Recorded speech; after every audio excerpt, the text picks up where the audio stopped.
We've talked with Dr. Ramani about narcissism before, but we've never gone this in depth. Welcome to the Med Circle series, Narcissistic Personality Disorder, the Secondhand Smoke of Mental Health. You were one of the first people to ever come on Med Circle. Mm-hmm. You have made such a huge impact. I'm so glad. Yeah, I can millions of people's lives. We're getting lots of emails. I'm so happy because it's helping people understand this and sort of remove some of the responsibility from themselves and come up with a realistic game plan, which is so important to me. That's why I'm in this. I mean, to help people, almost like help people save themselves and move into a far more bright future. Yes, and we did one video on this topic. I don't even know how long it was, like 10 minutes, something like that. And now we're dedicating an entire series to the topic. I think it's good because I think that's going to help. A lot of people have a lot of questions, and I'm hoping we'll be able to dispel some of that and create some more understanding. Before I sat down with you the first time, I did not know that narcissism was a personality disorder. Narcissism is actually not a personality disorder. I was right. See, and that's already one of the big misconceptions out there, and why people get their sort of themselves all up in a froth is narcissism is a pattern.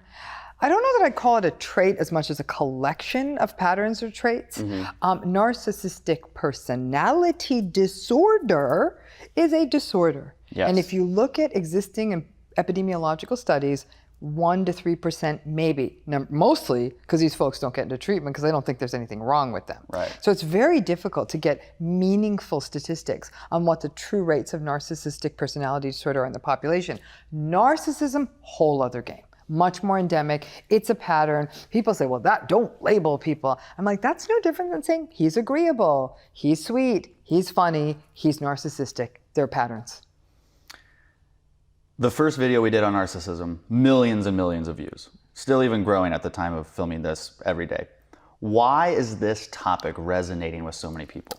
It's the topic of our time. There's no two ways about it. It's the topic of our time, it's misunderstood, and it is absolutely destroying people. The fact is, because people don't understand it, they don't understand that they're even in it. It's almost like it's like having an illness and you don't know why you're getting more and more tired every week, and then you finally go see a doctor and the doctor's like, oh, you have da-da-da, or you're being exposed to da-da-da, and they're like, thank you for the explanation.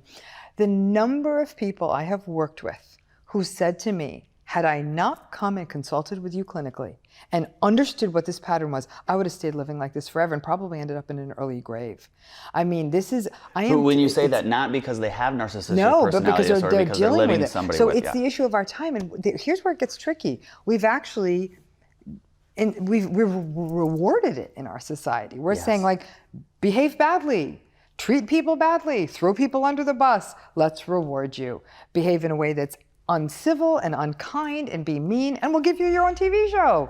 So that's what's happening. You said something to me, and I don't remember if it was on or off camera, but you said the book on narcissism could be titled How to Be a Man in Today's World and Succeed. Yeah, absolutely. And it would be 100%. the same exact content. It would be the same. It was say. like a rule book. I actually had a student once come to me after class and say, you know, I'm trying to succeed in business. And after learning about narcissism, I now realize that if I do all these things, I'll be really good at sales. Can you teach me? I was like, no.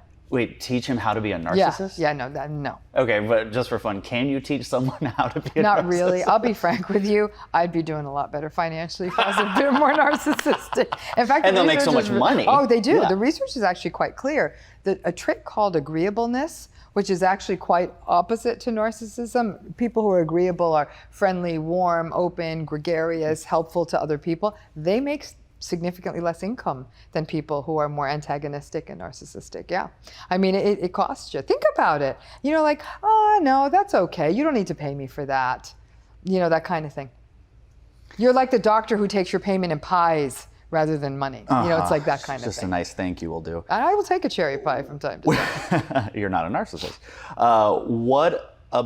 Can you still, though, be strict and successful and aggressive and make a ton of money and all these things without being a narcissist?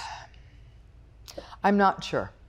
Even that answer is a really strong answer. You're not sure. I'm not sure. I haven't seen much evidence of it. I've seen some people really, really make it, but even they'll acknowledge, I had to play a little bit of hardball. I had to put my needs way ahead of someone else and not stop to think how this may hurt them. I mean, there was definitely a relative empathy deficit compared to a far more agreeable person. I just don't say business by and large is a zero-sum game. Yes. And I think when you're working in a corporate structure and you're having to answer to folks like shareholders, and they don't care about sort of the rank and file employee, that's when the game changed. I still think when you had company towns and the guy who ran the factory still knew of the lives of the others, there was a bit more empathy. That's kind of gone. You throw in other societal trends like social media, where it's all about, who can sort of social comparison, who can look better, that kind of thing. It becomes more superficial. I think all of that is colluding, that we don't value empathy anymore. We really, in fact, especially in boys and men, we're not teaching our boys to be empathic. No. We're actually saying empathy is a weakness in boys and men. And that's really one place we can really see a correction if we could do that. But we're actually going in the opposite direction. I mean, empathy has really kind of gone the way of the 8-track. Like, not cool, not hip. You said 1 to 3% of the population has been diagnosed with narcissistic Yeah, that's what the personality research disorder? studies show. And you know what? I think we get caught up in, like, people say it's my boyfriend, it's my husband, it's my wife. When you really open that net to mothers and fathers, brothers and sisters, bosses and coworkers, aunts, uncles, you name it, you'll see I actually don't know a single human being whose life hasn't really been touched by pathological narcissism. What's interesting is that for some people it comes late in life. So they had great parents, nice husband, good friends, but then their sister marries a narcissist. And that's actually worse. Like, when your first encounter of it is when you're a full-blown adult, because then you really don't know what to do. It's like trying to learn to speak French when you're 50. Like, good luck with that. Yeah. So whereas others of us who've started early in this training, in fact, in this new book I'm writing, I say, who was your first narcissist? For some people, it was mom, like you met her on day one. For some folks, it was narcissist. Because there's going to be There's one. always a first. Wow. For people who don't know who you are, why should they listen to you when it comes to narcissism? They should listen to me because actually my way of coming into this area was through multiple pathways. The research in my lab at California State University, Los Angeles, we focused on personality disorders there. And narcissism was the one pattern where we saw it but wasn't behaving in a consistent manner. But at the same time, in my private practice, I was astounded at the number of people who were coming in and literally saying the same thing. And I'm like, okay, there's something going on here. And I really dug into it and said, these partners of them, they're all narcissistic people. And these people are so frustrated. They keep trying everything. Their partners don't change. They get up every day thinking and hoping it'll be different. It's not. It's devastating. And so then I did research into it. I'm like, wow, this is really not very treatable, the person with narcissistic personality disorder. And even the pattern really wasn't that changeable. And that just set me into a deep dive into the literature. I interviewed people all over the country, in fact, all over the world, about their experiences with narcissistic husbands, wives, boyfriends, girlfriends. And then that culminated in my second book, which is called Should I Stay or Should I Go? Surviving a Relationship with a Narcissist. And then it was kind of off to the races from then. I think some things changed in our world and narcissism became more and more and more of a topic. And I'm surprised at how many smart people just don't get it. And it's such a pattern. I said, you should almost be reassured. A lot of people say narcissists are unpredictable. I said, unpredictable? They're the most predictable person in the room. We know exactly what they'll do. And that they say Jekyll Hyde. I said, Jekyll Hyde is kind of predictable. They're going to be mean and then they're going to be nice. So that's once you get that pattern into place and you know it and you know what you're dealing with, I think our problem is it's all about second chances that we give them. We're a little bit too heavy-handed with the forgiveness, and I'm hoping we can sort of help folks navigate those waters in a way that's healthy for them and their families. So we know what people who are in a relationship with a narcissist or know a narcissist will get from this series. Oh yeah. It's the hope, it's the education, it's actionable steps. If there is a narcissist out there who stumbles upon this video because everybody in their life has told them, you're a narcissist, and they have even a little bit of self-awareness, maybe I am, what do you think they will gain out of this series? This has become the question of the year. Because I get emails almost every day from a person. Some of them are angry, some of them are downright threatening, and some of them are really contrite where they're saying, I'm this person, and I don't want to be this person anymore. And I've hurt people. Give me that person, and we might have a little hope. Now, here's the rub. A person, let's say a lifelong narcissist, they're 30, 40, 50 years old. This is how they've always treated people. It's a tough fix. It's almost like trying to take someone who's really sweet and making them mean. Not easy to do. It's the same thing. We're just trying to flip it out in the other direction, take a narcissist and turn them into someone who's more self-aware and kind. What you might see is that you might get some small fixes from them, but I do think all is not lost. I think if somebody is narcissistic and is willing to do the hard yards and put their head down, commit with a good therapist, really commit to mindfulness every day, you might get someone where you might get enough of a change where their family notices a difference. They may become a somewhat better parent. They might become a somewhat better partner. I mean, I think, are you ever going to make them the sweet, agreeable teddy bear? Probably not. Mm-hmm. I think what I see is when narcissists do enter treatment and become self-aware, the thing that they become self-aware of, and this is where it gets painful, is the emptiness and how insecure they really are. And that is one really tough look in the mirror. That's what they were avoiding all along. Yeah. That's why they're so grandiose. I don't want to see the emptiness. So when we strip away that veil, and I've worked with many clients where we finally got to the core of the insecurity, they actually became downright depressed. Wow. And that's what they were trying to avoid all along. So it's a very complex, nuanced, long-term treatment plan. But listen, if you're self-aware and you're like, I want to turn this around, I think that commitment is most of the variance. That's where it's at. I think something can be done. It's just a slow burn. Dr. Ramani describes narcissism as the secondhand smoke of mental health. But why? And why is narcissism more dangerous than just being self-confident? What exactly narcissistic personality disorder is? Yeah. What is it? Okay, all people with narcissistic personality disorder are obviously narcissistic, okay? Not all people who are narcissistic may have narcissistic personality disorder. So it's a fine point, but it's an important point since everybody's throwing this word around these days, right? You know, it's not, unlike other diagnoses that have different meaning to them, this is like a character assassination, right? So when we talk about narcissistic personality disorder, there's a long list of patterns, and they have to have 5 of the 9 on that list. Yes. It has to be something we call pervasive, meaning it cuts across situations with a variety of people, at work, at home. It's not just like they're narcissistic to only you and they're nice to everyone in the world. It tends to be pervasive. But here's the rub. It has to involve what we call social and occupational impairment and subjective distress. That's a fancy way of saying it is messing up that person's life. They're aware it's messing up their life and they're uncomfortable with it. And that's where you don't see as many people with narcissistic personality disorder. So if their style of not having empathy, of being entitled, of being grandiose, of being arrogant and superficial, and all that is working out for them, they're not going to walk around saying, I'm having a problem. They're not going to walk around saying, this is causing me problems. So if they don't acknowledge that piece of it, then really they're a narcissist, which is sort of a clinical term for being a jerk. And we don't get to diagnose people for being a jerk.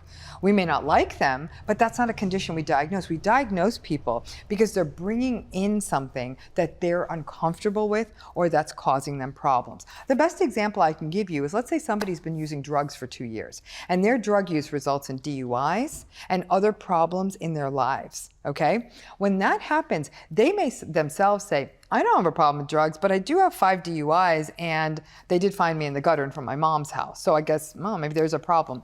In narcissism, they may recognize that, yeah, sure, I got in trouble at work and I was called out on this and that problem and I did cheat on my wife several times, but it's working out for me. Is that distress? He's being a jerk. So Dr. Dr. Francis is actually one of the architects of this diagnosis originally in the DSM. And he himself has come out very clearly and said, we don't get to diagnose somebody because we don't like them. That's not what this diagnosis is for. It's for somebody who's actually having discomfort and distress because they're behaving in this narcissistic manner. It's a fine point, but it's an important point. And here at Med Circle, I really want to be careful as we use these 2 terms because I think a lot of the listeners don't know if their friend, family member, or boss has the diagnosis and may never find out unless that other person, gets into treatment. And their friend, family member, boss might just be a jerk. They might be a jerk, and they may say, why should I go get a diagnosis? There's nothing wrong with me. And if they're walking around saying there's nothing wrong with me and I'm fine, then according to the DSM, they're not. They're not. They're not they don't have NPD. No, that's it. And that's where people get upset. I get emails every day. Will you talk to my husband and tell him he has narcissistic personality disorder? I'm like, no. Absolutely not. Please, I would love to do that. No win there. So that's a lot of the struggle here is that, and you know what? The pattern of narcissism, it's awful. They may be fine with it, but you as the recipient of that pattern, it's not, you're going to struggle with it. It's uncomfortable. It's one of those patterns that's really unhealthy for the people around it. I call it the secondhand smoke of psychiatry. Like being near a person who's narcissistic, it's as unhealthy as doing it yourself. Whoa. That is a great metaphor. Mm-hmm. NPD is the secondhand smoke of psychiatry. And I'd say narcissism is the secondhand smoke of our time. Of our time. You stand close enough to it, you're going to get sick. That's a huge deal for people because somebody might not get the diagnosis. Yeah, they just but they still have all these toxic behaviors that are affecting you. Oh, absolutely. And you know what? In some ways, the diagnosis is irrelevant because all that's doing is saying the person's having problems because of it.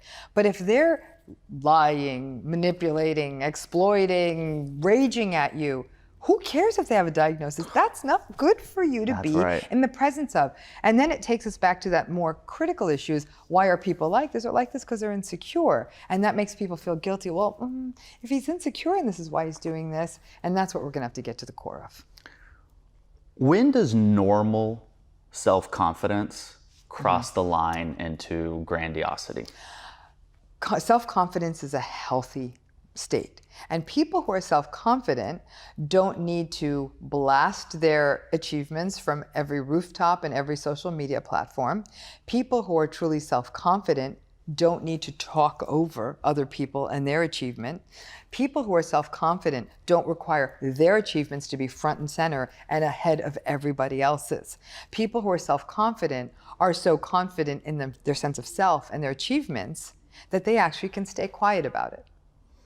In another video in this series, we'll talk about the different types of NPD, but I'll give everyone a preview from the original video we did, the communal narcissist. The communal narcissist. When you said it's that person who goes and volunteers on a Saturday but takes selfies the whole time in a full perfect face of makeup, I go, oh, I so know that person. You know, and it's also the person who you say like, let's throw a gala.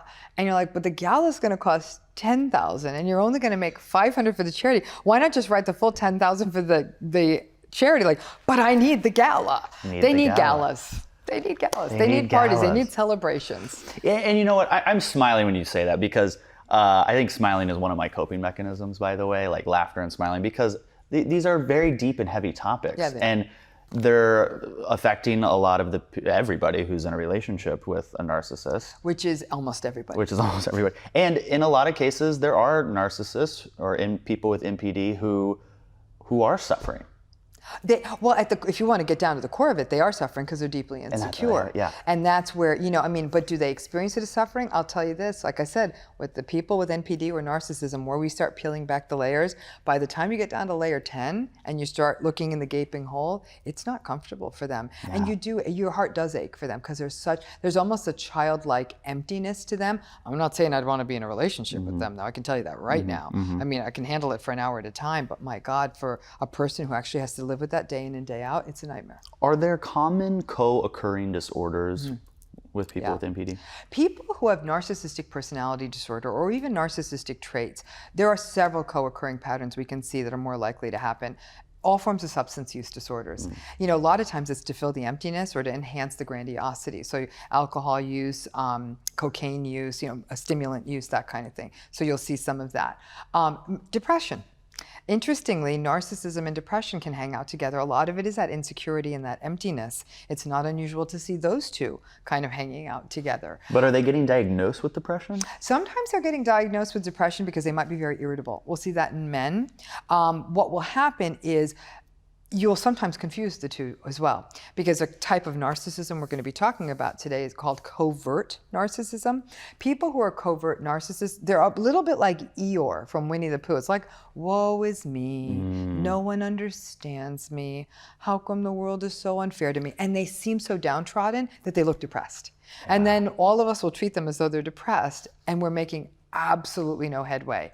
And then one day you dawns on you, you're like, oh, this isn't depression at all. So actually, quite frankly, we'll often treat the we'll think they're depressed before we'll think they're narcissistic. Wrongly so. But wrongly so. Yeah. Again, just highlighting how important it is to get the right diagnosis. It really is, because these personality patterns also make treating other mental health conditions. For example, it's not unusual for narcissism to also be found coexisting with bipolar disorder, which is also a very messy kind of issue to treat, because the grandiosity of the mania and the grandiosity of the narcissism often collide. So you'll see that too. Yeah. And when I've worked with families of, when they have adult children who are substance abusers and the adult child goes into rehab, I'll also know that adult child has narcissism, and I'll ache for them, because they're thinking their child's going to go to rehab, not only come out sober, but sweet.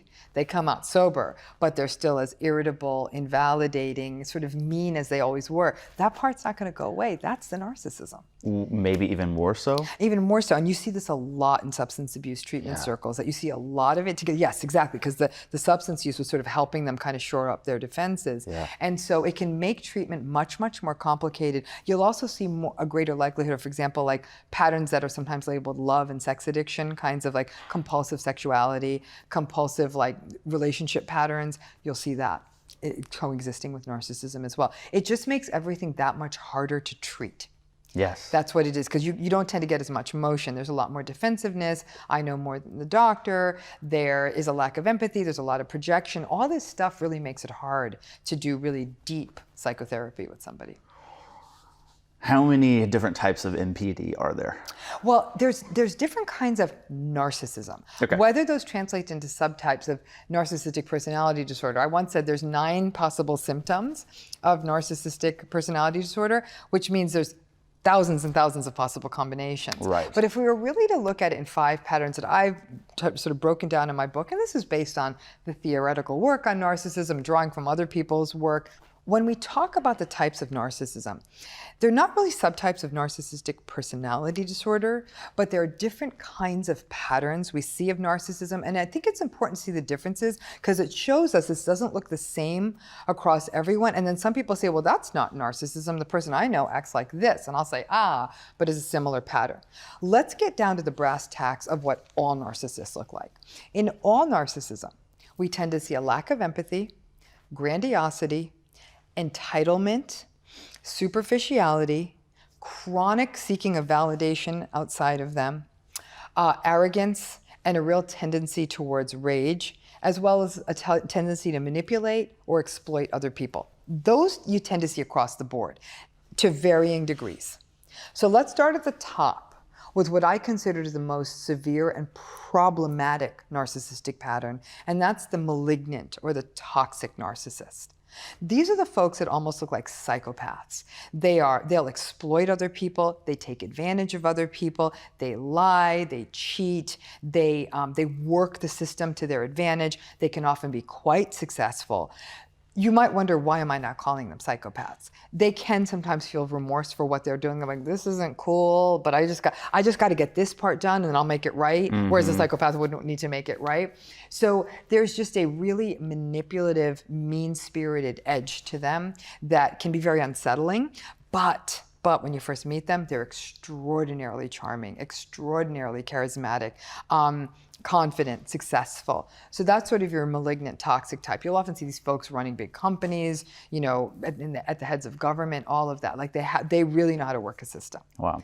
The next in the group is what I call sort of your classical grandiose narcissist. And that's what most of us think of. Mm-hmm. The person who's braggy, who really is entitled, I'm special, I deserve special treatment. It's almost like your celebrity narcissist. That's what your grandiose narcissist. They brag a lot, they show off a lot. Look at my new car, look at my new this, look at my new girlfriend. It's a lot of show and tell. They suck all the oxygen out of the room. All the usual traits, but they don't tend to be as exploitative and as mean as a malignant narcissist, but they are sort of your classical kind of narcissist. The next narcissist on the list, and this is probably the most mysterious one and maybe the most revealing to MedCircle listeners, is the covert or vulnerable narcissist. These are the woe is me narcissist. You know, if the world could see how great I am, I'd be one of the great ones. But nobody gets me because I'm ahead of my time. And so you'll often find them sort of at home huddled over their computer being like a troll or like coming up with their next big plan. But they almost have a failure to launch a lot of the time. They can often look depressed. They seem vulnerable because they almost feel like the world doesn't get them. They're hypersensitive to criticism. But they lack empathy and they can be very entitled. Like, I deserve special treatment because, you know, the world doesn't know this, but I'm the best. What's interesting about that is I listened to that, and when you would first meet somebody like that, you think, oh, they just have low self-esteem. Yeah, bingo. But all narcissists have low self-esteem, Bingo, right? exactly. That's why they're doing that. Exactly. So the covert narcissists, they lead with that, but it's almost like they feel like they have this sort of strange, I always say that the covert narcissist has this sort of weird pause. They'll say, yeah, I went to that college, but I guess nobody cares. And they'll do that weird thing, you know, like, okay, well, that's a little bit of a strange pause, but they're like, yeah, I already read that book, but why would you care? You know, it's like one of those. It's like, wow. There's a little bit. There's an edge. It's almost like you're sticking your hand into a bucket of barbed wire. It doesn't feel good. It's like, but even with those examples, even though they were just, you know, like random examples, I still feel the pain for that person. Oh, they feel the world pass them by. Yeah, but I don't feel the same way with a grandiose narcissist. You won't as much, no. Yeah. The covert narcissist, though, ultimately will get to that point where they feel the world owes them something. The world owes me. And there'll be a real edge to them, you know, because they seem really sad, and you'll often try to help them, and you'll wonder why they're so ungrateful. Well, that's why that can feel really uncomfortable for other people who are so sympathetic to them and wonder, why are they not ever saying thank you or recognizing all we did? Yeah. Now, number 4 is the communal narcissist. The communal narcissist can be very confusing because they're out there volunteering and flying all over the world and doing their own personal rescue missions. And, you know, after every hurricane, they're posting online hurricane goals, #hurricane goals, and like, let's all raise enough money and let's send lots of stuff down. They're the hashtag narcissists. They're the hashtag narcissists, but they're like, it's all about their goals for helping the world. And like, you'll see them, I mean, you know about animal rescue people, like they're always holding their rescue dogs, but then they'll go home and they're really mean to their husband. They love going to galas and they want buildings named after them. And if they do give a donation, they have to hold 20 gold shovels and have lots of pictures taken. Like, it's all about they do all these things to get validation. That's their tool for getting validation. They're often really unkind to the people, their immediate family, or the people who work under them. They can be absolutely awful to them. And people say, oh my gosh, you're so lucky you work with him. He's so charitable. And the people are just like, oh no, this is really That's one not of nice. many characteristics he is. So the communal narcissist is it takes a while to sort of to peel off that layer, and then to sort of, that's why I always say, pay attention to how a person treats the person who don't have as much power as them in that situation, because that's going to teach you a lot. So they'll be really sweet to the recipient of the charitable dollars, but really mean to the person who's working with them, and that doesn't add up. The last narcissist is sort of kind of a good nature. I'm going to call them the benign narcissist. The benign narcissist is like this sort of clueless, uninsightful person who just says really vapid things, very superficial, only cares like, all I want is like a fast car, and you know, you're driving a piece of junk. Like, they'll be very dismissive of other people. This sounds like every 16-year-old I've ever met. In many ways, there's an adolescence, there's an immaturity, but they really aren't that mean-spirited, and you can actually kind of say, that's not a nice thing to say, and they're like, well, yeah, I guess so, but then they'll go back and say it the next day. I always say it's nice to have a few benign narcissists on deck because they're fun to have at a party. You know, like, just keep them on that list, but never turn to them at a time of need. Just because I'm curious, and I get to ask questions, which, you know, somebody put me in charge to do this. Who would you most want to be in a relationship with? If Those are were my the five. Those are your 5. Oh, mama, you know, and just solitude and in a cabin isn't enough, because I'm going to take, if solitude in a cabin is my option, I'm going with that one. Okay, so it's not an option. I don't think any of those are a good You have to choice. choose one. You have to choose one? You have to choose one. I might choose the communal narcissist and just be glad they're doing nice things for other people and hope to God they're nice to me. Yeah. But I have to tell you, that can be exhausting, because when the whole world is saying, you're so lucky, he's so charitable, Right. You're like, oh my gosh, she hasn't said something nice to me in 15 years. They're all painful. Maybe the benign one, but even that, you feel like you're forever in a relationship with your high school boyfriend. Right. That's not nice. Right. So if the cabin by myself for the rest of my life isn't a possibility, I'm going communal. I get it. With therapy. I can have a cabin from you like 2 acres away. Yeah, and then we can just meet when we want to hang out. I don't recommend any of these types for a relationship. Okay. But what about my idea for I'll have a cabin 1 acre away from yours? That I'll do that. Okay, because you were shaking your head no like this. I was like, wow. You might be a narcissist, so we have to be. That's true. I'm a little Let's wait till after my therapy before I take session. you as my neighbor. If you don't know what we're talking about, go see the previous episode. Okay. Out of those 5 types, is there one that's most common? I would have to say probably the grandiose, the classical narcissist. Okay, Yeah, so that's why we think of it because it is the most common. That's it. Okay. What am I not asking you about narcissistic personality disorder as it is defined from understanding it that I need to be asking? You know, all the patterns I gave you are what you see are the 9 characteristics that a diagnostic manual like the DSM would require.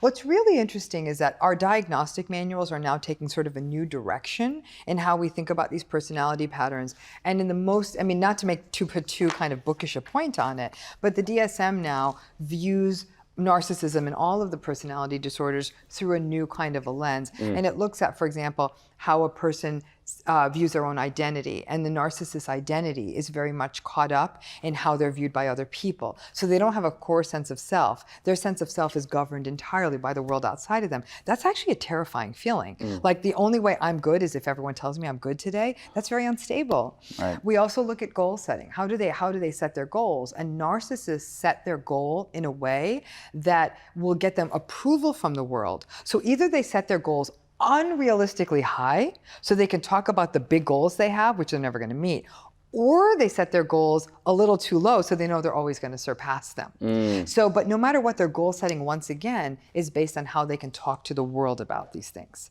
Then when we look at other areas, we look at empathy and their lack thereof. So now DSM is looking at this across all personality patterns, and people with narcissism don't have empathy. They look at people as existing to serve their needs. What can you do for me? And then I'll make a relationship with you. So that's why a lot of people say, but that narcissistic guy was really nice to me. I'm like, yeah, because he needed you as a sales contact. Yeah. And they're like, oh. Or they like the fact that you live in the right neighborhood in town. There's a need being served. And then finally, DSM is looking at narcissism through the lens of intimacy.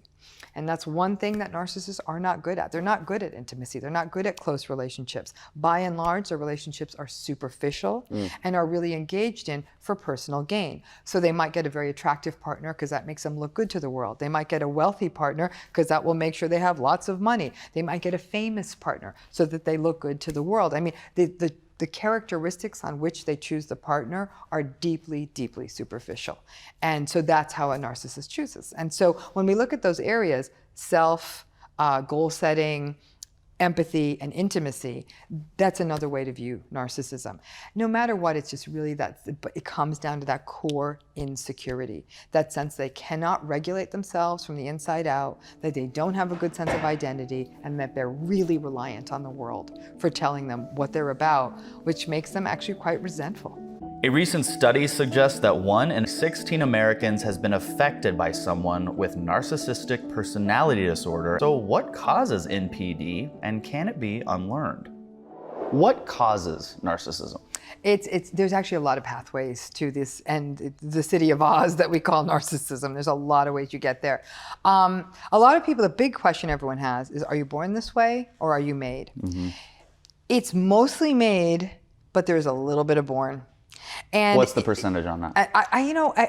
If I were to spitball, I'm going to go with like an 80-20 or a 90-10 in terms of made versus born. I mean, the inborn part is that, because the fact of the matter is, we see people come from invalidating early environments or overindulged or spoiled early environments, and they don't turn out narcissistic. So there's got to be something else at play, right? And that's probably where that temperamental piece comes in. Kids who are likely more hypersensitive, hyper-emotional. If you look at Marsha Linehan's work on borderline personality disorder, she actually talks about that mix between the biological vulnerability plus the invalidation of the early environment. There's likely something like that happening in narcissism too, but it's mostly made. So let's view it as almost concentric circles, and let's start at the middle circle, which is really what happens in the family when the child is first growing up. Children children who don't get consistent emotional mirroring from their parents, that's a setup for becoming a narcissist later on. Because that's how children learn to regulate their emotional worlds. They learn how to self-soothe their emotions. They learn how to take responsibility for their emotions. They learn how to understand their emotions from how they're mirrored by their parents. And if their parents have consistent, appropriate reactions and are available to them, that's how the child learns that. So if a child, for any number of reasons, doesn't have that kind of consistent feedback from their parents, the parents are distracted, the parents are absent, the parents don't care, the parents are addicted to drugs and are not available in that way, all of those could be contributors to that. Parents just are abusive in some way. Obviously, that can be a contributor too to inconsistent kinds of mirroring. And then the child doesn't learn, like I said, to sort of regulate their own emotion. They keep looking to the environment for validation because frankly, they're confused. We also think about narcissism in the early environment as a function of attachment. Children who have secure, healthy attachments tend to go on to adulthood and make more secure, healthy attachments.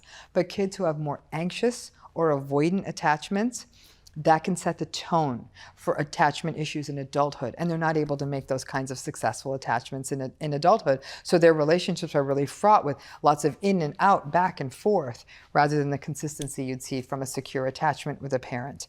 The other thing I often say is that parents who create narcissistic kids who go on to become narcissistic adults, we see a pattern of simultaneous overindulgence and underindulgence. And what I mean by that is these are the kids where if they do the sport their parent wants, or get the straight A's, or the prima ballerina dancer, or whatever it is they do, the best violin player, whatever, or they want to take over dad's business, whatever the thing they say they want to do, if the parents can get a good public face from it, they will overindulge the kid in that way. They'll drive them to every practice. They'll go out of their way. But when that child has an emotional need that needs to be met, the parents are nowhere to be found. Like, they're interested when their kid's on stage, they're interested when their kid's on the field, they're interested when the child's getting an honor or doing what they want them to do.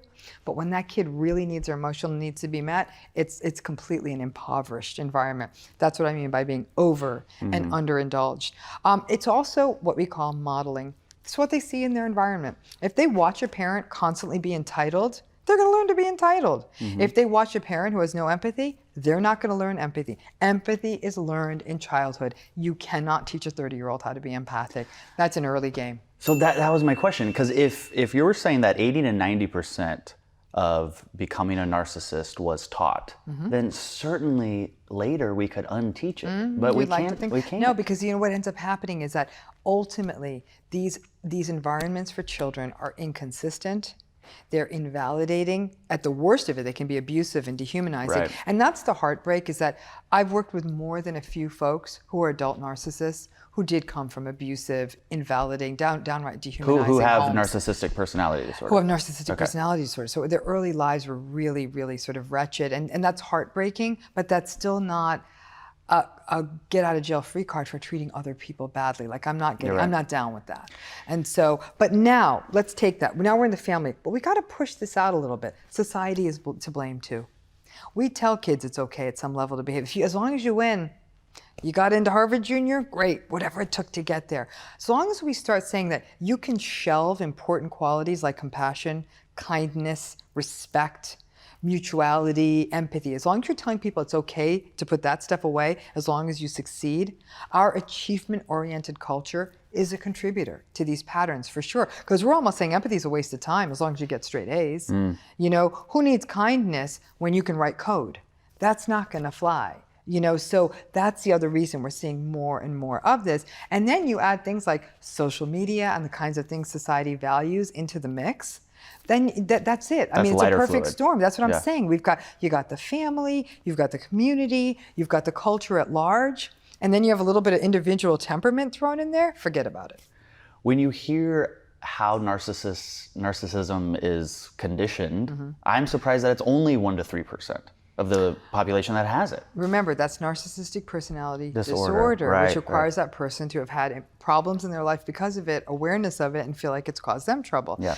Because narcissism works as a pattern in our society too often, they don't feel a lot of distress. So when you were talking about parents mirroring or kids mirroring their parents, there are certain behaviors that I grew up with, right, and my parents, that I did until my mid-20s, and then I thought, I'm not going to do this anymore. This is not healthy for me. It's not nice. I'm not going to do it. And so I changed. So why is it that I can change an undesirable behavior, but someone who has narcissistic personality disorder can't change? Because the core conflict is that insecurity, that discomfort with themselves, that sense of emptiness. That's what has to be addressed. So you may have seen that, but it clearly didn't result in that kind of core insecurity perhaps in you. So when you were doing the yelling, it's like, well, this is how it's done. And you're like, whoa, maybe this other person feels sad when I'm yelling at them. This isn't okay. So you were able to have that correction because A, you were able to engage in empathy, and B, you may not have had that core insecurity. Remember, the narcissist is absolutely reliant on the world for validation at all times. When we need someone, we resent them. You know, a child doesn't, but the child grows. You think about an adolescent. Every adolescent out there resents their parents. Why do they resent their parents? Because they kind of still need them. Yeah. They kind of still need them to be a mom, but like, I want you to be my mom. I don't want you to be my mom. And they go back and forth, and then they hate you. You know, so it's that resentment comes from need. And it's one thing to be 5. Of course you need your parents. That's built in. But when you're 35, 45, and you need people to tell you you're great all the time, you may not be aware of that need, but you are aware that you're reliant on the world. And that if you're having a bad day, that the only way to spring out of it is to get validation from the world. That stinks. So that's why it's very difficult to change. It's not just about modeling empathy. And there is an interesting concept out there, and it's something actually even in my social media, someone that we've engaged on about this idea of cognitive empathy. You can teach people, like, that's how he feels. Okay, got it. Do you understand why that would feel bad?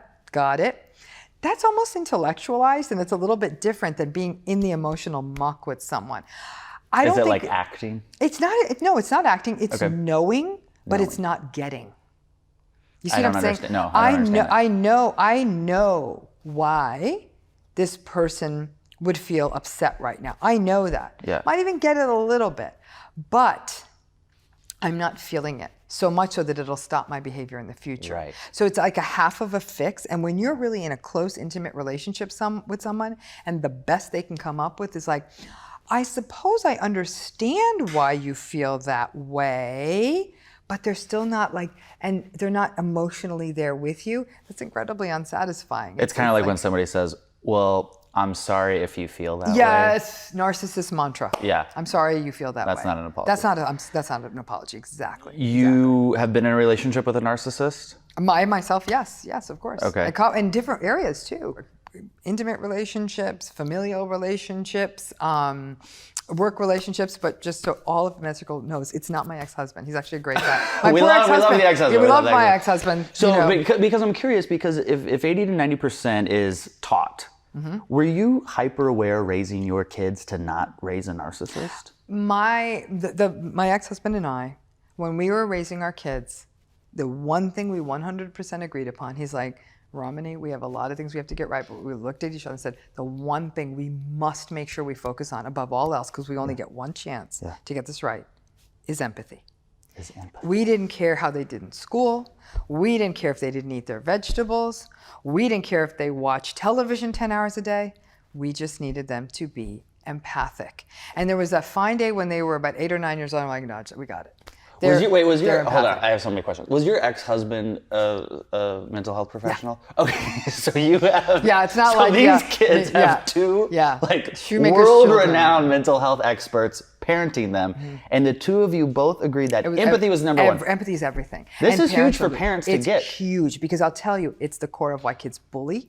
All the problems we have with kids, it has to be about empathy. Am I telling you my kids have had the most smooth ride? No one's kids are. I mean, and they're horribly mean to me because they're teenagers. But I will say that I can see in their face when they go one line too far as a teenager and they say that one mean thing and they see my face change, immediately. The empathy overtakes them quicker than their words do. Their face changes. I've watched my daughters interact with people, and I'll watch how quickly their face will change when they sense another human being in need. And at those points, I do heave that sigh of relief. Whatever path they take, I do know that they're hyper aware of, not hyper aware like in a neurotic way, but they're very aware of the needs and the feelings of other people, and they will shape their behavior in that way. And that was the only thing that mattered, because I wanted to put two decent, kind human beings into the world. That's really beautiful. I bet if I lined up 100 parents and asked them, if you could only give your kid one thing, what would it be? I don't think one of them would say empathy. That's terrible, because I'll tell you, the world has enough smart people. And it turns out they do well in school. But if I had to choose, if somebody said, you could give up your kid getting into like a top college or something and trade that out for empathy, I'd be like, hell no.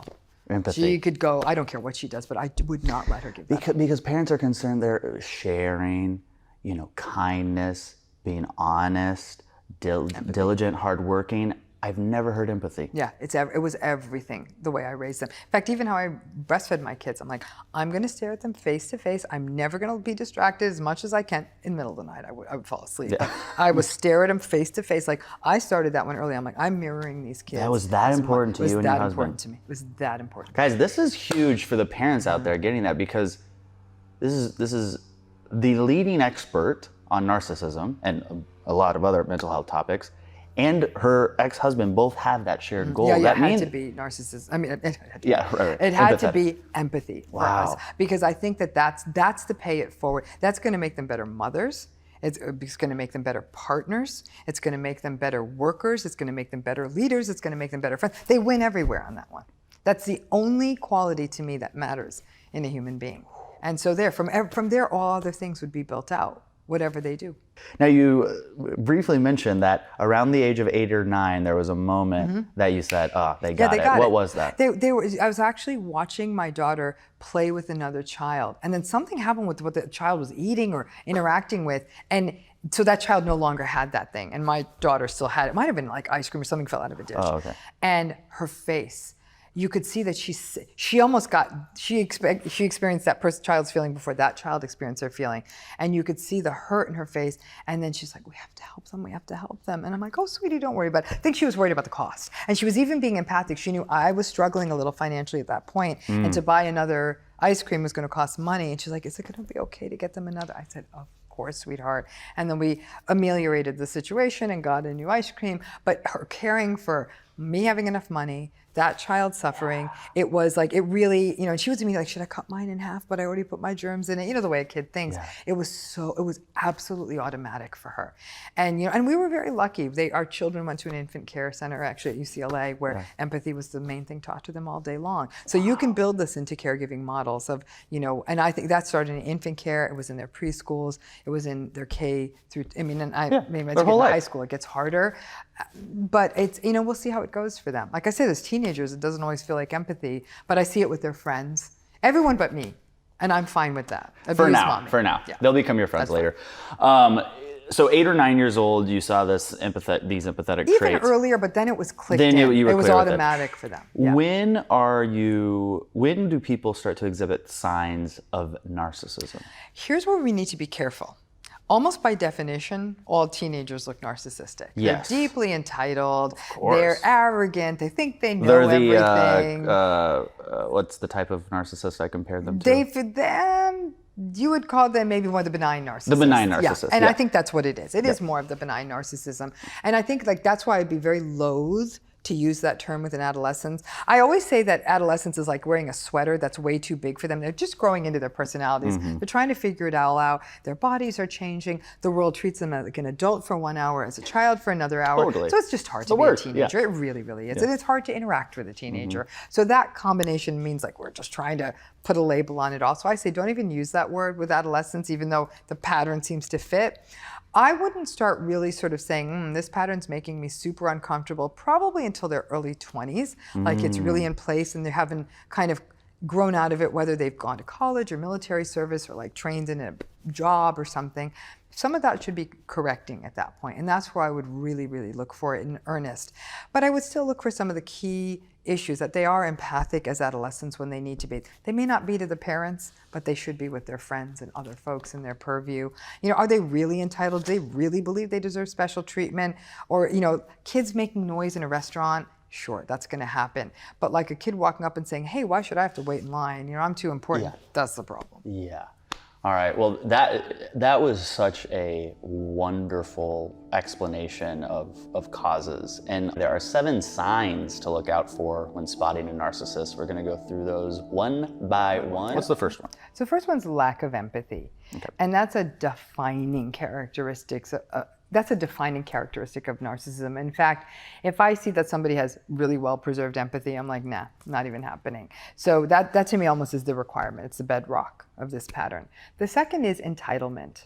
Entitlement is that sense is that somehow someone should deserve special treatment, even if it's to the detriment of other people, that somehow they are different than everyone else. Again, sort of special by dint of their existence. Mm-hmm. Yeah. The third is grandiosity.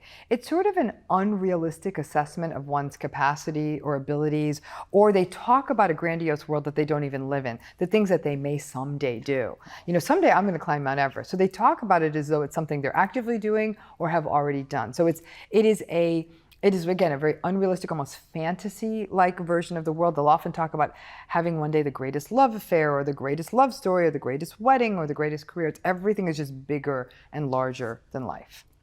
Number 4 is superficiality. There's a very vapid quality to narcissism. They're really only concerned about appearances, how a person looks, what a person owns, where they live, what they drive, what they carry, the shoes on their feet. It's very, very superficial to the detriment of other characteristics. Somebody out there might say, oh, but I love fashion, but they're a very sweet, kind person. That's not what we're talking about. We're talking about superficiality with absolutely no depth behind it, or judging people solely on superficial characteristics and quality. Number 5 is chronic seeking of admiration or validation. It's the constant need to be receiving praise, recognition, and nowadays that's really amped up because of social media, that they have to get likes and they have to get lots of traction on their social media page and they need lots of followers and all of that. So it's that constant need, but it never stops. If you're even close to them, like you're their child or you're their partner, you have to constantly be telling them how wonderful they are and how great they are, and way beyond the thing that they've done. It's almost a nuisance to get a gift from a narcissist because you have to thank them for it so many times. It would have been easier to buy it yourself. Number 6 is their tendency to rage. They don't have good command of their emotions. They tend to be all over the map, and the one emotion they tend to manifest the most often is uncontrolled rage. That's often because they're so frustrated and they're so insecure, and they don't have good ways of dealing with their feelings. So it's not unusual for them to just come out when things don't go their way. They don't have any tolerance for frustration, so you'll see a lot of rage that comes out. And number 7, I'd really say, is arrogance. It's I'm better than you. And in some ways that sort of draws from the grandiosity, it draws from the entitlement, but it can come off as a snobbery, as a dismissiveness, as a devaluation, as an invalidation of other people, just sort of like sweeping them away. And so those are some of the 7 key characteristics. In my book, I actually lay out what I call 31 characteristics. Oh. It's like, I think it's a lot more than just the 7, and it takes in a lot more territory. Jealousy, envy, getting pleasure out of other people's misery, lying, cheating, things, a lot of really negative interpersonal patterns. People who are narcissistic often engage in projection. They make their faults and flaws yours. Like, I didn't say that, I didn't do that, you did. They'll accuse you of something they did, and you'll often be quite confused. They engage in dynamics like gaslighting, where they question your reality and make you feel like you're literally losing your mind. Like, that never they'll say things like, that never happened, and you'll be like, but it did.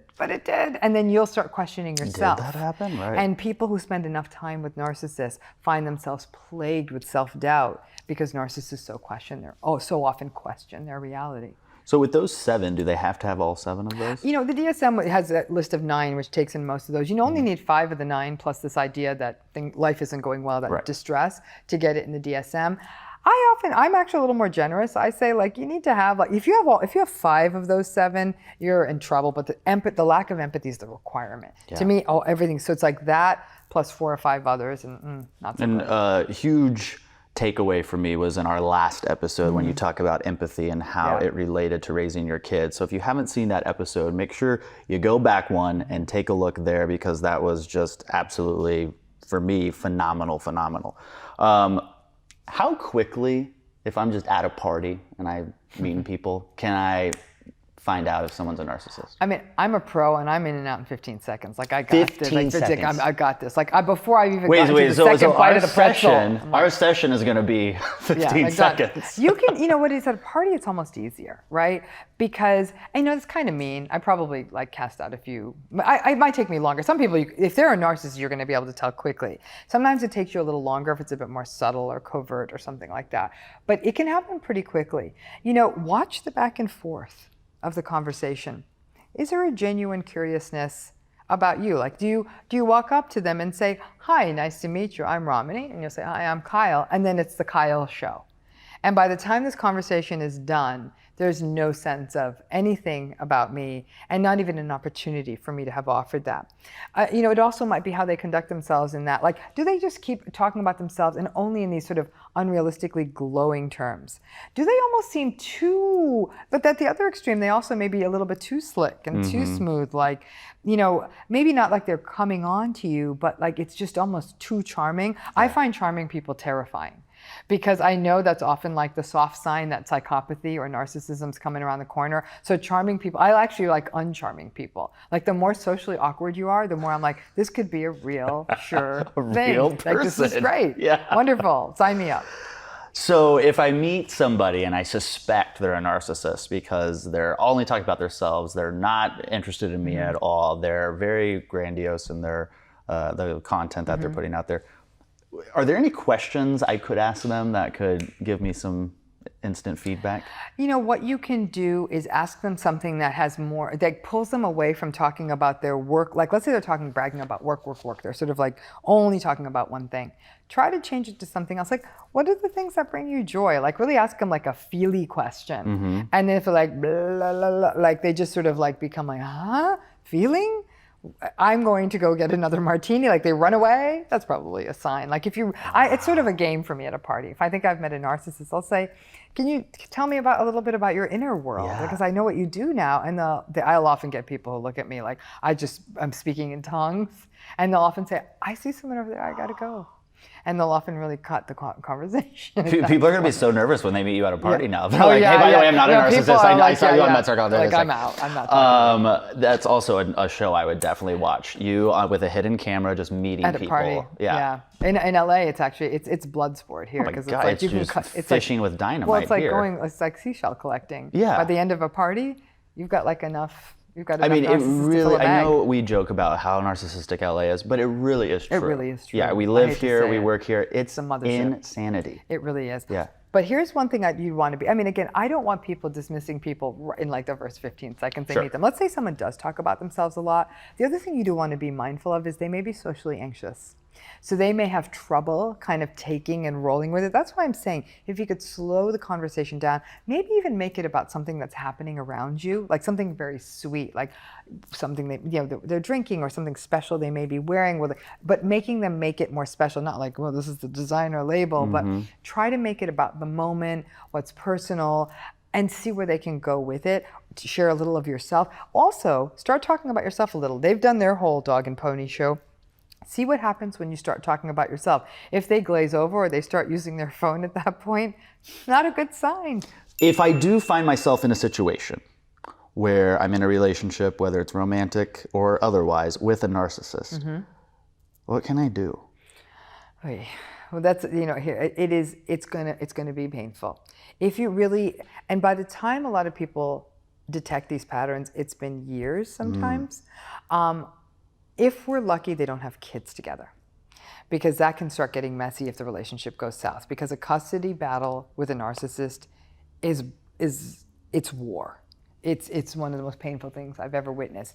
If you sense that that's where things are going, you need to get yourself into therapy right away, and you want to get the couple into therapy. The challenge with couples therapy with a narcissist is, unless you've got one very skilled therapist, that narcissist can really play the therapist. And I've seen that happen many, many times. You want to be really, really careful. How do they play the therapist? They win them over, they charm them. And sometimes the narcissist is sort of the more materially successful or the more successful seeming partner, and they'll kind of, again, they'll charm them.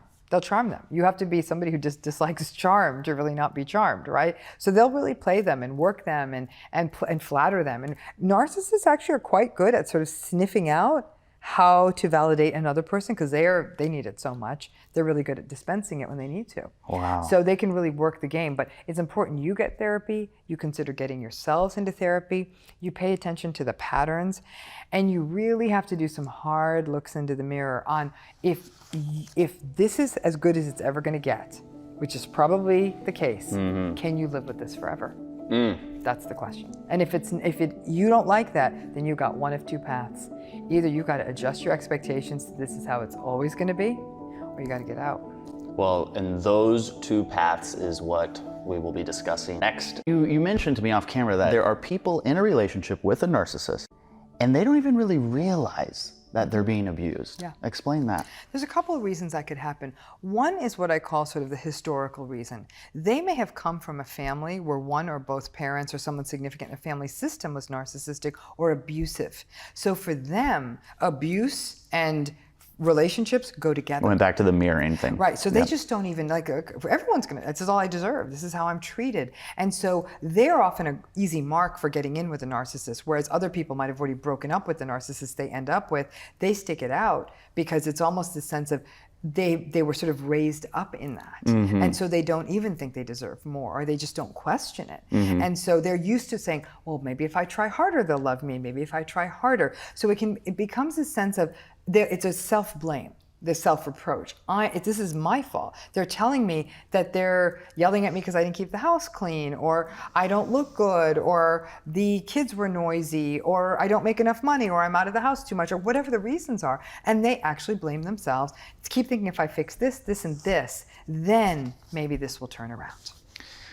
In what types of relationships do you find narcissism a problem the most? I would say listen, the two sets of relationships where I think it is most problematic is in an intimate partnership, like a husband-wife, boyfriend-girlfriend kind of thing, or a parental relationship when it is your parent. Because the parental relationship is, if you have a narcissistic mother or father, or perhaps step-parent, that sets a tone that you're going to take into adulthood. And it's going to color how you choose a partner, what you endure in a job. Your own sense of self-worth. So many things in the long term can get harmed by having a narcissistic parent. It's by no means a sentence, and I've seen many people who've had brutally narcissistic parents who go on to joyful lives. So it's not like you're doomed, but it definitely is a vulnerability. Then in the flip side is obviously when you meet someone and you believe you've fallen in love with them and you try to make a life with them, and they spend their days dehumanizing you, invalidating you, yelling at you, putting you down, disrespecting you. That's miserable. And you might stick it out because you feel like you have to, or I'm not loving them well enough. It's sort of what I call the Beauty and the Beast fantasy. Maybe if I love the beast enough, he'll turn into a prince. And there's a lot of people who sort of fall into that bucket. And so those are the two relationships where I see it's the most harmful. But listen, if you have a narcissistic boss, it can throw off your career. If you have a narcissistic sibling, you might feel like you don't have a confidant. But I do think the parents, the partners, that's really where the rubber meets the road. What triggers narcissistic abuse? Well, what triggers narcissistic abuse is the insecurity and the ego of the narcissist being threatened, and they explode with narcissistic rage. The problem is, for a while, you can't figure out what it is that's setting this narcissist off. It can often be the littlest slight. It could be that they had a bad day somewhere else and they're taking it out on you. It's like coming home and yelling at a pet because you can't yell at your boss kind of thing. So you don't know what the thing that set it off, but all you do know for sure is somewhere along the day, their ego got injured. They felt out of control. Their insecurity boiled over. And it's the people closest to them that often feel like they're easiest targets, especially if you keep forgiving them and giving them second chances. Then they're like, ooh, this is great. I can keep coming home and doing this, get all my rage out. This person's still sticking around. Great. Would a narcissist date somebody for, let's say, 5 years, then get married, and then start the abuse? No. A lot of people say, well, they became narcissistic after we were married. I was like, oh, no, they did not. That's good to know, though. First date, it was there.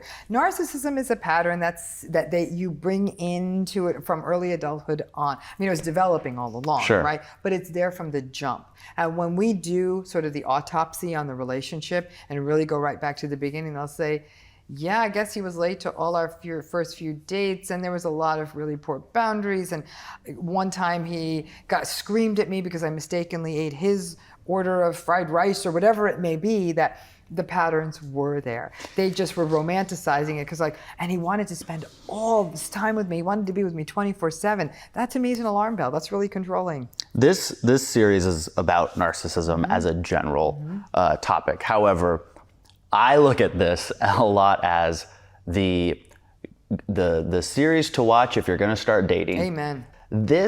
Knowing this information, having this power, having this education allows you to avoid 5, 10, 15, 20, maybe 40 years of disaster. You better believe that prevention in this case is the best cure. If we could keep people from getting these relationships in the first place. Because what you got to remember is, I've known people who actually were well put together, kind, empathic, relatively confident. They'd get into a relationship with a narcissist. 15 years later, they're a shell of their prior selves. They're riddled with self-doubt. They've complete and utter loss of self-esteem. They don't know which way is up. They completely think they're undeserving. I mean, it really does a number on them from the inside out. So if we could stop it from the first place, because what ends up happening is, once a person's in, people will often fight for a relationship. So that's where you want to stop them from getting in the first place. And especially if you have kids. Oh, once you have kids, especially if it's you're a disaster. financially dependent on that person. And many narcissists try to make their partner financially dependent on them. They ensure that they quit their jobs, or make it so that, because that's one way that can make sure that person doesn't leave them and allows them to control them, because control is a big part of the narcissistic dynamic. Yeah, I'm so thankful that I'm learning all this. If you find yourself getting abused by a narcissist in a romantic relationship, what are your tips for that person? If you're being abused in a narcissistic relationship, first of all, I'm always going to say, especially to Med Circle listeners, if you're being physically abused or any other abuse that's putting yourself or children or other dependent adults in that environment at danger, you must get help. And I'm hoping Med Circle might even be able to put a connection to the National Domestic Violence Hotline, because you've got to get help immediately. That's a danger and a risk situation. Beyond that, we're really getting also into psychological abuse and emotional abuse, which to me are equally harmful as physical abuse, that you need to ensure that you're getting appropriate mental health services, perhaps even through a support group, that other people being affected by this narcissistic abuse, like kids, are getting mental health services because they're seeing this happen. Make sure that you take care of you, because it's very easy for your health to fail when you're in a relationship with a narcissist. I've seen people get very, very ill due to a variety of stress-related illnesses, and I had to wonder how much of this was really due to years of being in a relationship with a narcissist. Cultivate other support networks. People who are narcissistic often try to isolate their partners. They don't want them to get the support and validation of other people. So break out of that isolation. If it's friends at work, friends at your spiritual community, your church, your temple, whatever, but find a way to get those people. You can do someone at the gym, somewhere create friendships in other spaces so you don't get too far down the rabbit hole, family members, just to get that dose of reality, that kind of thing. All of those things become important. You need a reality check. A lot of times people, it's almost like you want people to see you with that person, but here's the thing. A lot of time narcissistic people don't verbally abuse their partners in front of other people. They're smart enough to know they got to look good to the public, and they save that for behind closed doors or in the car or whatever. Yeah, that's what I was just thinking, is first having the courage and education and wherewithal to know I'm in this scenario. Yeah. This is bad. This is hurting me, and it's likely because of this. Yeah. I think people are afraid to admit that. They're ashamed. There's a lot of shame. Right. It's so sad. I've worked with many people who were in a relationship with a narcissist, and they were horribly ashamed and embarrassed that they let it get this far. And I said, you know what? It's not like it went from this to this in a day. No. This has been happening over time, and you've almost sadly, slowly been adjusting to this change in the climate. And now you're here, and yes, it looks gruesome from here, but this didn't happen overnight, and we're not going to be able to undo it overnight. Yeah, it's the frog sitting in a pot of water. It's the frog. Yeah, That's but the exactly frog can still jump out. Yeah. So jump out. Yeah, but until the frog gets boiled to death. Yes. That's the problem, and we're trying to catch people before that happens. Yes, we are. What about people who are who have a work relationship and their coworker is narcissistic and abusing them? How do they handle that?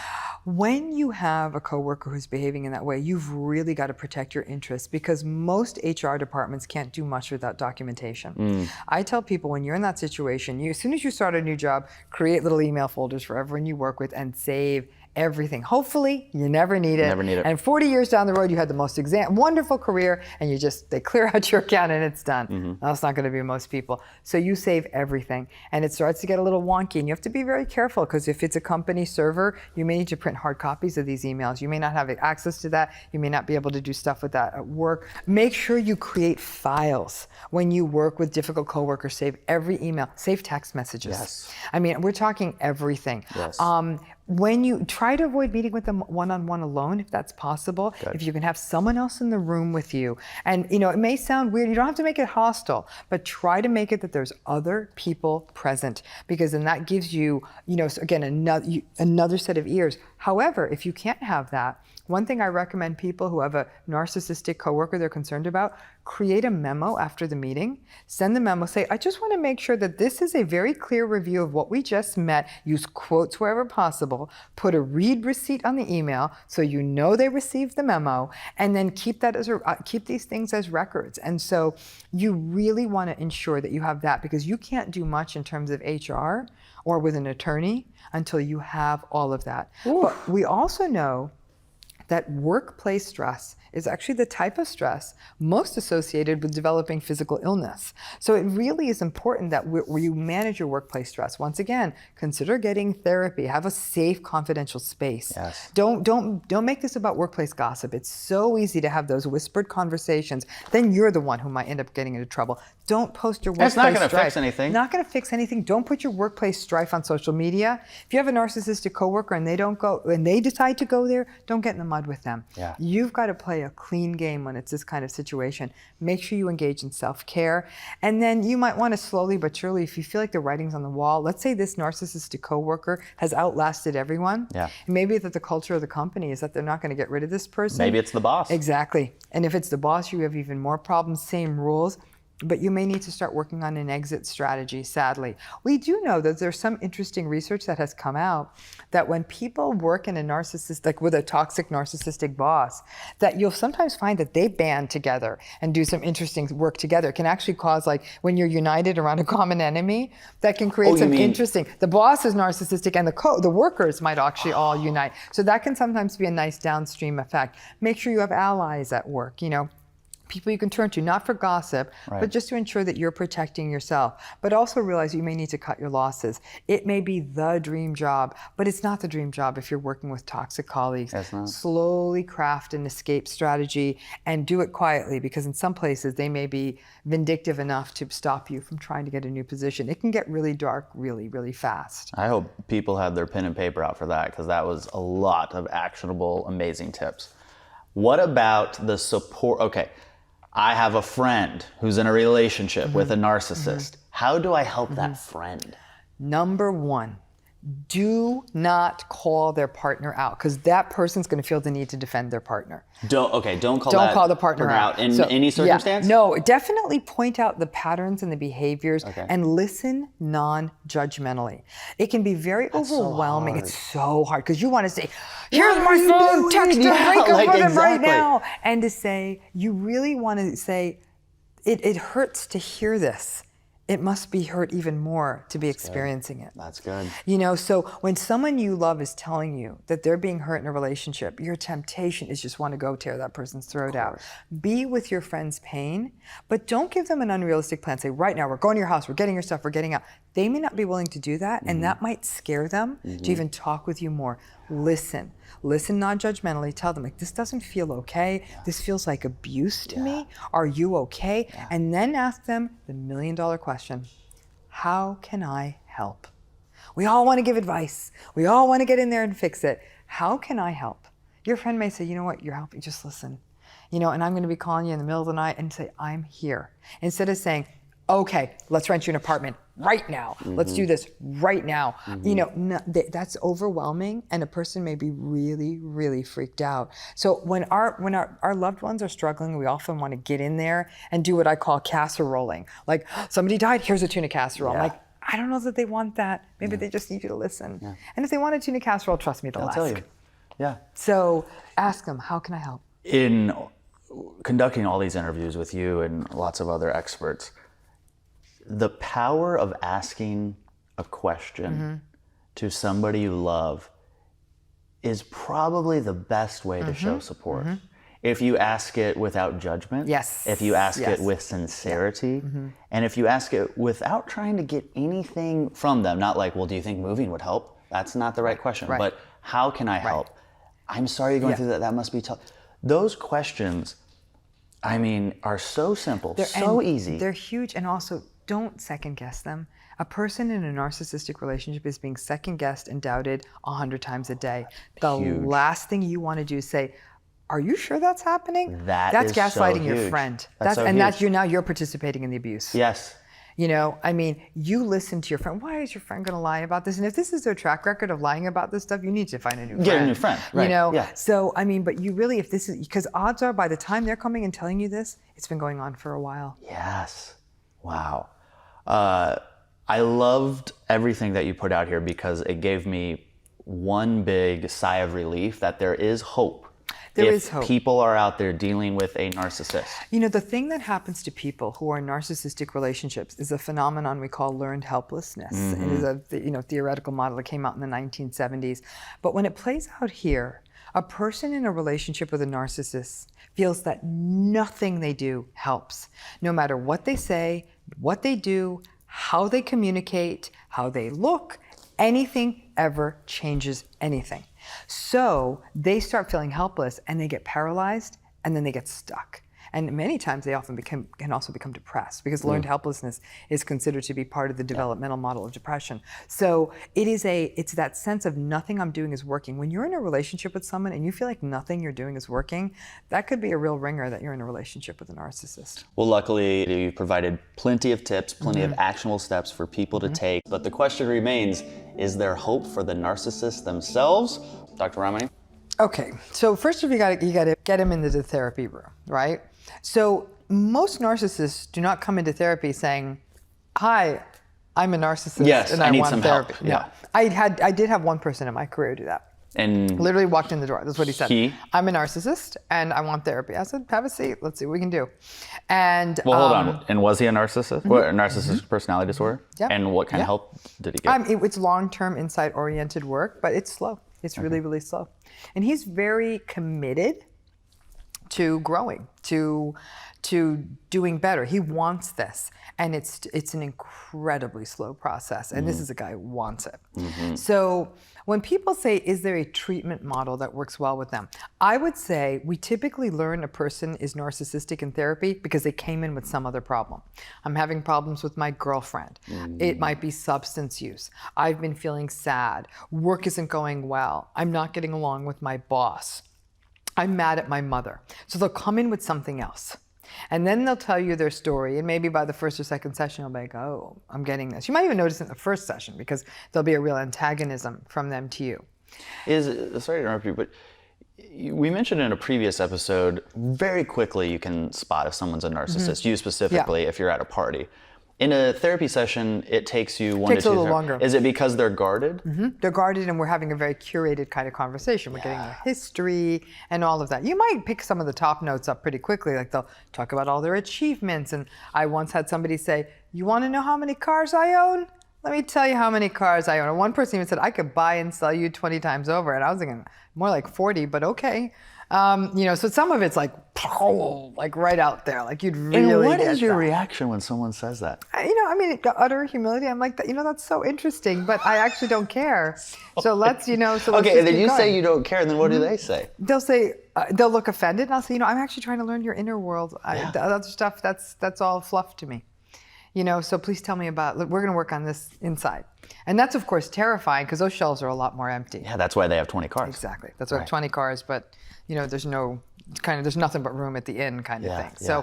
So that's the struggle. But I have to say that you often end up working on the thing they came into therapy with, the relationship problem, the substance use issue, whatever it is, okay? But then you start working backwards on the other, we dig deeper. What was childhood like? What was, how do they manage frustration? How do they manage anger and rage? A lot of the work of therapy and working with a narcissistic client is building a trusting therapeutic alliance. You gotta like them. And I gotta tell you, I've worked with some people brutally narcissistic. I like them. I mean, some of them I've really liked. I'm like, wow, I see the vulnerability. And I'll even say that. I'll say, I see the beautiful little boy. And I'm so sad the world missed out on this. And they'll cry a lot. And I'll see it, like there's something vulnerable. And they're not playing you? There's no point. I'm gonna get paid the same whether or not I'm saying nice stuff. You know what I'm saying? Like, yes. It's not like I get it paid on per compliment basis. True. Right? So you want to get them to come in every week because something's happening. Sometimes I try to outplay you or outwit you and tell you I know more things than you. And I said, you know what? I'm always a student. So teach me. So what I don't do is get in the mud with them. I don't defend myself. If they don't feel, I'm good enough, and I've heard that, like, you're not that good. And I'll say, that's absolutely important that you feel I am good. And I have a list of referrals and I pull it out of my desk and I say, I actually highly recommend these therapists as well. So they're used to people going head to head with them. I don't play that game. And I think good therapists who work with narcissists don't. So it's really that you work on the current issue, you work backwards, you try to create a strong, consistent, empathic therapeutic alliance. When they tell you a sad story, you genuinely feel sadness. You'll say, my gosh, that's so sad. And you know what I'll often get is, I never thought of it that way. And I'll say, really? Because I'm actually feeling that inside. And then we'll break that down. Wow. The difference in our two emotional experiences. So you sort of learn in the moment. I try to work on mindfulness techniques with them. Like, how do they catch themselves before they say the hurtful words? How do they manage the anger? What's the source? We ask them what the source of the anger is. So it's really it's cognitive behavioral work, but a lot of it's humanistic work. There is something good in there. And my job, it's almost like being a prospector. We're gonna find it, we're gonna show it to them, and we're gonna cultivate it. And so some of it's existential work. Can they learn to start taking responsibility for the hurts they perpetrate on other people and perhaps try to find another path next time? If you're willing to do that kind of depth work, we might be able to get you somewhere, but they're baby steps. Let's say a really high-functioning, empathic, solid person is sitting up here. The kind of person who's gonna take care of you if you're sick and is there for you and doesn't need validation all the time, okay? And a narcissist is down here, okay? Or even down here. We're not getting them here. Right. We're not getting them here. We're gonna get them here. And maybe that's enough. That might be enough to say, all right, I'll stay in the marriage. I realize it's not satisfying. Or someone's like, all right, I'll try to cultivate a relationship with my dad, but realize it may not be what I wanted. Or, yeah, okay, I can try to keep working with this person. Getting them from here to here is Herculean. This isn't possible. And if this is the standard, it's not gonna fly. One of the traits of a narcissist is that they lie. And one of the keys to successful therapy is honesty. Yeah. So how do you make that happen? Depends on what they're lying about. Depends on what they're lying about. They may lie about certain ridiculous kinds of achievements. They might exaggerate the carat weight of a diamond ring or the price of a purse. It's such nonsense.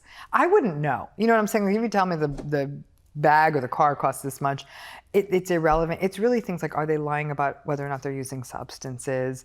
Are they being honest about something we made an agreement to be honest about? And make it that a high stakes game. Like, it's almost like a contract you make with them. Say, this is only gonna work if you're honest with me. The confidentiality brought about by therapy helps a lot. Because you can't say like, hey, I'm gonna call all your friends and say that blah, blah, blah, you're having an affair or something like that. That's not, I'm not gonna do that. Right. So it sort of stops kind of there. And so it's about creating, that becomes an honest space. The lying, really, there's no incentive. They're not trying to date me, so I'm not gonna be impressed by their car. You know what I'm saying? Because nothing like that is happening. So it's, in some ways, you might have to catch them in their pattern and say, gosh, you come in here a lot and you talk a lot about all the stuff you have. And while I'm sure you enjoy it, and while I'm sure it's beautiful, it's really not relevant in here. And it's getting in the way of me getting to know you. You know, and so you're kind of taking away their usual tools. Are there medications that can work? Depends on what else the person with narcissism is living with. Everyone wishes there was a magic pill. Of course. Everyone begs, there's got to be something he can take. There's no jerk pill. Yeah. Like if there was the anti-jerk pill, Big Pharma would be making more money than they already are. Trust me. Okay. So sometimes people will try things like antidepressants with people with narcissism because they are having sort of an irritable edge. Sometimes it works, sometimes it doesn't. Sometimes people will use anti-anxiety medication with narcissists because they're having anxiety about a specific situation in their life, typically because they're not getting enough validation. Sometimes there'll be drugs used to manage issues around addiction, but that's much more specific to the addiction and it's not going to address the narcissism. But it would be the other things kind of hanging out with the narcissism that you'd use medication for. There is no known medication out there that is labeled for use to manage or treat narcissistic personality disorder or narcissistic traits. If a couple is in therapy, or couples that you've personally had, have you ever suggested to the non-narcissist in the couple, leave? If I'm working with a couple, I've never done that, but God, I've been tempted. I mean, like you almost wanted to slip them a note, like on their way out, right? Ethically, it's not how I roll. If there's a case of domestic violence,